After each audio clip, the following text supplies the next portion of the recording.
तो दोस्तों नमस्कार, मैं हूं अनिल और रेसलिंग सुपर धमाल में आपका स्वागत है। तो दोस्तों WWE सर्वाइवर सीरीज 2025 बस 2 दिन दूर हैं, यानी कि हम संडे 30 नवंबर को देखने वाले हैं भारत में सर्वाइवर सीरीज का सबसे बड़ा इवेंट।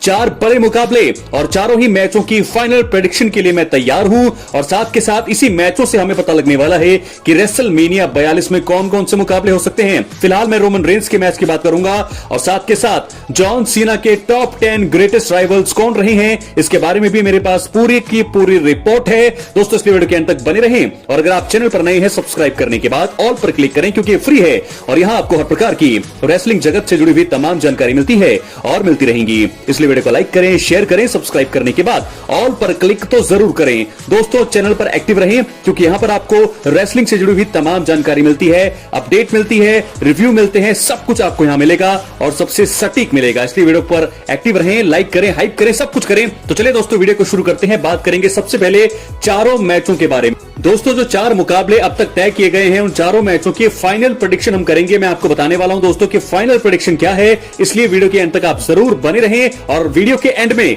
मैं आपको बताने वाला हूं क्योंकि मुझे भी ऐसा लगता है ये हो सकता है रोमन रेंस का रेसलमेनिया 42 का बहुत ही बड़ा मेन इवेंट। तो चलिए दोस्तों बात कर लेते हैं सबसे पहले सर्वाइवर सीरीज वॉर गेम्स के पहले मैच की।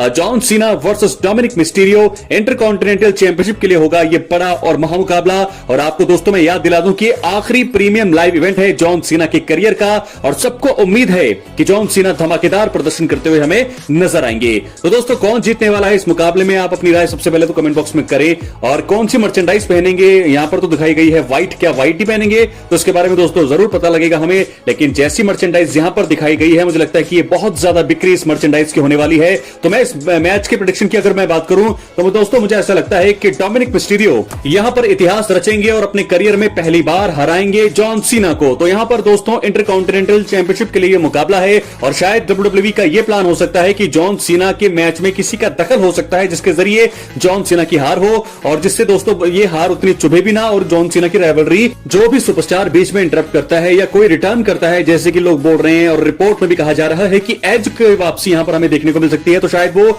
जॉन सीना के मैच में इंटरप्ट कर सकते हैं जिसके चलते जॉन सीना की हार होगी और डोमिनिक मिस्टीरियो जो है अपने टाइटल को दोबारा हासिल करेंगे। तो दोस्तों मुझे ऐसा लगता है, मेरी ऐसी प्रेडिक्शन है क्योंकि यहां पर लगातार दूसरी बार ये मैच हो रहा है। रॉ में तो जॉन सीना ने अपना जो ग्रैंड स्लैम चैंपियन उनको बनना था वो बन चुके हैं और अब वो हार भी जाए तो इतना कम होगा नहीं। लेकिन अगर ये हार ऐसी होनी चाहिए दोस्तों कि लोगों को चुभे ना और ये आखिरी प्रीमियम लाइव इवेंट है जॉन सीना के करियर का, तो ये बहुत ही ज्यादा यादगार बनाना चाहेगा WWE, जिसके चलते मुझे ऐसा लगता है कि वो इस मैच को धमाकेदार बनाएंगे, सारे ही मूव वो इस्तेमाल करेंगे एक बार फिर। और जैसा हमने मैच देखा था जॉन सीना और एजे स्टाइल्स का, शायद उसी प्रकार का ये मुकाबला देखने को मिल सकता है। डोमिनिक भी मुझे लगता है कि यहां से उनका करियर और भी ज्यादा शिखर तक पहुंचेगा। अपनी राय कमेंट बॉक्स में जरूर। तो मेरी प्रेडिक्शन है कि जॉन सीना हारेंगे, डोमिनिक मिस्टीरियो जो है इस मैच को जीतेंगे। बात कर लेते हैं दूसरे मुकाबले की। तो दोस्तों दूसरा मुकाबला होने वाला है निकी बेला और स्टेफनी वकेर का वुमेन्स वर्ल्ड चैंपियनशिप के लिए मुकाबला है और मुझे ऐसा लगता है कि इस मुकाबले में बहुत कुछ होगा और शायद मुझे ऐसा भी लगता है कि इस मुकाबले के जरिए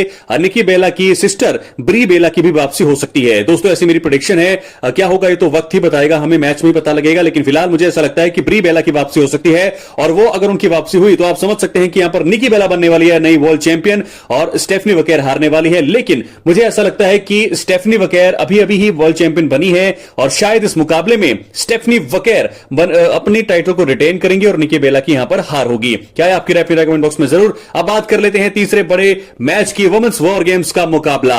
एक स्ट्रक्चर जहां पर 10 महिलाएं होंगी आमने सामने, कमाल का वो दृश्य होगा दोस्तों, क्योंकि वॉर गेम्स के मुकाबले हमेशा ही बहुत ज्यादा तगड़े होते हैं और देखना होगा कि क्या क्या हथियार यूज होने वाले हैं। जैसा कि हमको पता है ईओ स्काई डस्टबिन का यूज सबसे ज्यादा करती हैं, तो वो उसी में आकर के जो है उसी को सबसे ज्यादा यूज करने वाली हैं। तो अगर बात करें दोस्तों यहां पर विनर की, तो मुझे ऐसा लगता है कि यहां पर बेकी लिंच की टीम के जीतने के चांसेस हैं।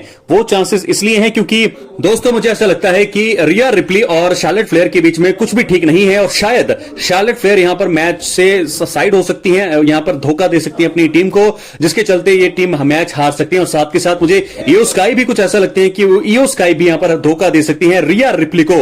तो सबसे ज्यादा चांसेस हमें यही लग रहा है कि रिया रिप्ली को धोखा मिलने वाला है, चाहे वो उनके सामने शार्लेट फेयर धोखा दें या इयो स्काई दें, लेकिन धोखा उन्हें मिलने वाला है।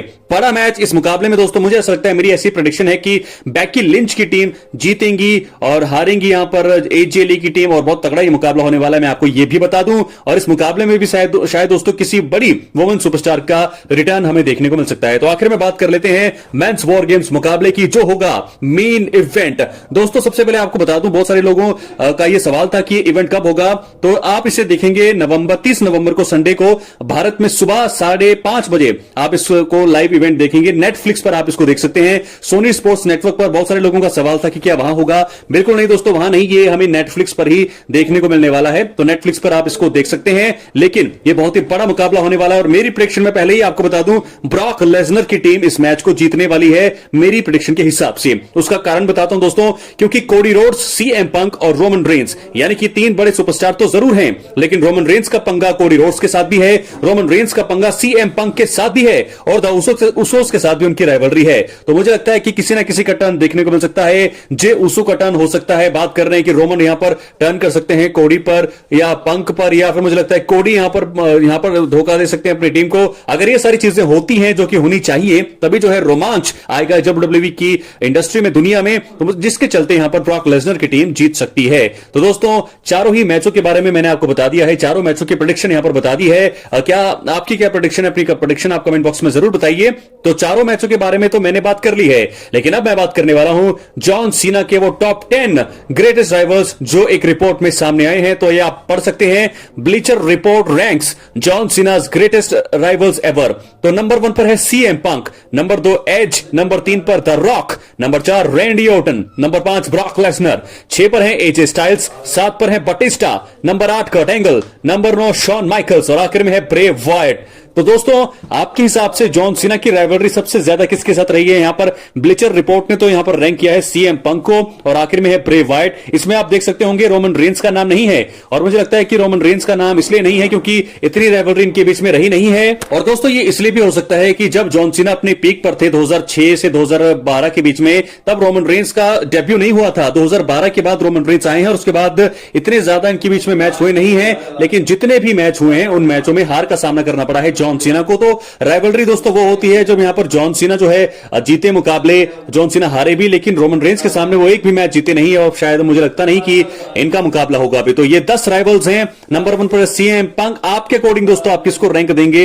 मुझे लगता है शायद रैंडी ऑर्टन के साथ भी राइवलरी ज्यादा रही है, तो शायद रैंडी ऑर्टन भी यहां पर नंबर 1 रैंक पे आ सकते थे। तो दोस्तों ये है टॉप 10 रिपोर्ट्स। आपके हिसाब से आप भी नंबर 1 से नंबर 10 तक अपना रैंक भेज सकते हैं, मैं उसके बारे में भी जरूर बात करूंगा। आप बता सकते हैं कि जॉन सीना की राइवलरी आपको सबसे ज्यादा किसके साथ लगी है अच्छी, 1 से 10 तक आप रैंक करिए।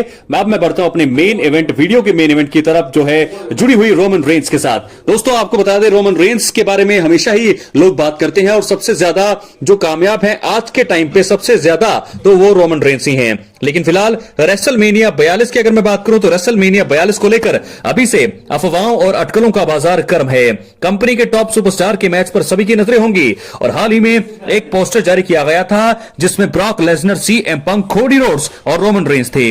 ये सभी एक्शन में दिखेंगे। रोमन रेंस के मुकाबले पर दोस्तों सबकी नजरें टिकी हैं। ये बड़े सुपरस्टार हैं जो ज्यादातर मेन इवेंट में ही दिखते हैं। एक रिपोर्ट में रोमन रेंस के संभावित मैच को लेकर एक बड़ी जानकारी सामने आई है। आपको बता दें, रेसलिंग ऑब्जर्वर रेडियो के दिग्गज डेब मेल्टजर ने अपनी रिपोर्ट में रोमन रेंस के संभावित मैच को लेकर बड़ी बात कही है। मेल्टजर ने कहा है, डब्ल्यूडब्ल्यूई द्वारा कुछ चीजें टीज की गई है। कोडी रोड्स या सीएम पंक में से किसी एक को रोमन रेंस यहां पर चुनौती दे सकते हैं। कोडी रोड्स के साथ रोमन रेंस 2 बार जो है मुकाबला कर चुके हैं, इसी वजह से सीएम पंक के साथ जाने के पक्षधर में मैं हूं। तो ऐसे में दोस्तों सर्वाइवर सीरीज 2025 में बहुत कुछ होने वाला है, जिसके चलते CM Punk versus Roman Reigns हमें रेसलमेनिया 42 में देखने को मिल सकते हैं। ये मेरी प्रेडिक्शन है। तो दोस्तों ऐसा कहना है यहां पर डेव मेल्टजर का, जो कि मुझे लगता है कि बिल्कुल सही उन्होंने बात कही है। रिपोर्ट के हिसाब से उनकी तो रिपोर्ट हमेशा ही सही रहती है, तो मुझे भी ऐसा लगता है कि क्योंकि रोमन रेंस और कोडी रोड्स 2 बार हम देख चुके हैं, तीसरी बार भी ये जरूर होगा। लेकिन अभी रेसलमेनिया 42 का टीज जिस प्रकार जा रहा है, Roman Reigns versus CM Punk, एक एपिक मैच हमें देखने को मिलने वाला है। और अगर यह मुकाबला होता है तो वर्ल्ड हैवीवेट चैंपियनशिप के लिए पहली बार आमने सामने होंगे रोमन रेंस और सीएम पंक। ये पहली बार दोस्तों हम इनके बीच में वर्ल्ड चैंपियनशिप मुकाबला देखने वाले हैं, और रेसलमेनिया में तो पहली बार ही देखेंगे। तो एक मेन इवेंट हम, मुझे यह लग रहा है ऐसा हमें देखने को मिल सकता है। हालांकि दोस्तों बाद में प्लान एकदम से चेंज होते हैं, क्या होगा ये तो वक्त बताएगा। लेकिन ये एक मैच लग रहा है जिसका टीज यहां पर रोमन रेंस दे चुके हैं, Roman Reigns versus CM Punk, या ब्रॉक लेसनर का भी दोस्तों मैच होने वाला है। क्या ब्रॉक लेसनर कोडी रोड्स एक बार फिर होंगे आमने सामने? क्योंकि रैंडी ऑर्टन के बारे में भी बात हो रही है कि वो भी बड़ी जल्दी वापसी करने वाले हैं, उनका भी हील होना जरूरी है अब तो। अगर वो होगा तो फिर ब्रॉक लेसनर कहां जाएंगे? तो ऐसे में ट्रिपल थ्रेट मुकाबले के बारे में भी बात की जा सकती है। दोस्तों यहां से मुझे लगता है कि अगर रैंडी ऑर्टन को हील कराती है डब्ल्यूडब्ल्यूई कोडी रोड्स के सामने, तो ये एक मैच तो ये हुआ Cody Rhodes versus Randy Orton. और अगर ऐसा होता है तो ट्रिपल थ्रेट मुकाबला बनेगा ब्रॉक लेसनर, सीएम पंक और रोमन रेंस के बीच। यानी कि एक बार फिर हमें एक ट्रिपल थ्रेट मुकाबले में नजर आएंगे रोमन रेंस, जो कि लगता है सही भी है सही नहीं भी है। लेकिन फिलहाल डेव मेल्टजर की रिपोर्ट के हिसाब से Roman Reigns versus CM Punk WrestleMania 42 के लिए दोस्तों हो जाइए तैयार। क्या है आपकी राय? कमेंट बॉक्स में जरूर दीजिए। मिलते अगली वीडियो में, तब तक के लिए बहुत बहुत धन्यवाद।